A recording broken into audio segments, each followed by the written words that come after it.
Assalamualaikum warahmatullahi wabarakatuh. Imam Syafi'i merupakan golongan kerabat dari Rasulullah Shallallahu Alaihi Wasallam. Beliau termasuk dalam Bani Muthalib, yaitu keturunan dari Al-Muthalib, saudara dari Hashim, yang merupakan kakek Nabi Muhammad Shallallahu Alaihi Wasallam. Imam Syafi'i, selain dikenal sebagai salah seorang imam besar pendiri mazhab fikih yang biasa disebut mazhab Syafi'i dengan pengikut yang tersebar di Asia Tenggara, sebagian Afrika dan Eropa. Nama lengkap Imam Syafi'i adalah Muhammad bin Idris bin Al-Abbas bin Utsman bin Syafi'i, bin Al-Saib bin Ubaid bin Abde Yazid bin Hashim bin Abdi Manaf Al-Qurasyi. Imam Syafi'i lahir di Gaza, Palestina pada 150 Hijriah atau bertepatan dengan tahun 767 Masehi dan meninggal dunia pada 204 Hijriah atau 819 Masehi di Fustat, Mesir. Imam Syafi'i juga sangat diakui dalam bidang sastra Arab oleh para ahli bahasa. Sehingga tidak heran apabila kata mutiara Imam Syafi'i sangat banyak menginspirasi individu dari segala kalangan. Tidak banyak mengetahui jika Imam Syafi'i juga merupakan seorang sastrawan besar dan penyair ulung. Bahkan sangat banyak kata mutiara Imam Syafi'i yang tercatat selama masa hidupnya. Berikut kumpulan kata-kata mutiara Imam Syafi'i yang berhasil kami rangkum. Pekerjaan terberat itu ada 3.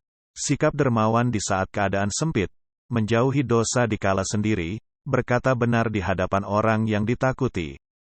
Pilar kepemimpinan itu ada 5. Perkataan yang benar, menyimpan rahasia, menepati janji, senantiasa memberi nasihat, menunaikan amanah. Tiada kesusahan yang kekal, tiada kegembiraan yang abadi, tiada kefakiran yang lama, tiada kemakmuran yang lestari.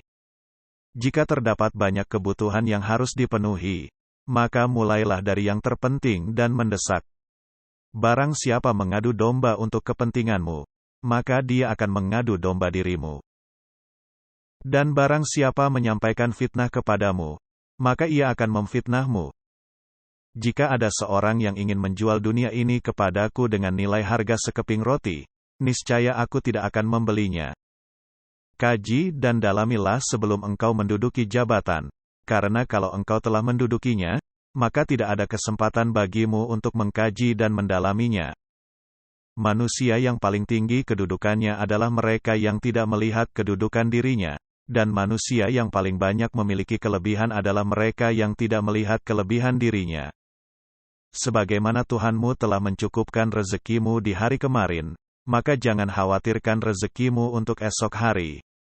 Bumi Allah amatlah luas, namun suatu saat apabila takdir sudah datang angkasa pun serasa sempit. Bekal paling merugikan untuk dibawa ke akhirat adalah permusuhan.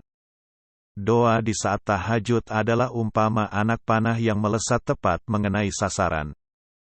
Silakan hina diriku sepuas kalian, aku akan tetap diam saja. Bukannya aku tidak punya jawaban, tapi singa tidak akan membalas gonggongan anjing. Biarlah mereka bersikap bodoh dan menghina, dan tetaplah kita bersikap santun. Gaharu akan semakin wangi ketika disulut api. Jadikan akhirat di hatimu, dunia di tanganmu, dan kematian di pelupuk matamu.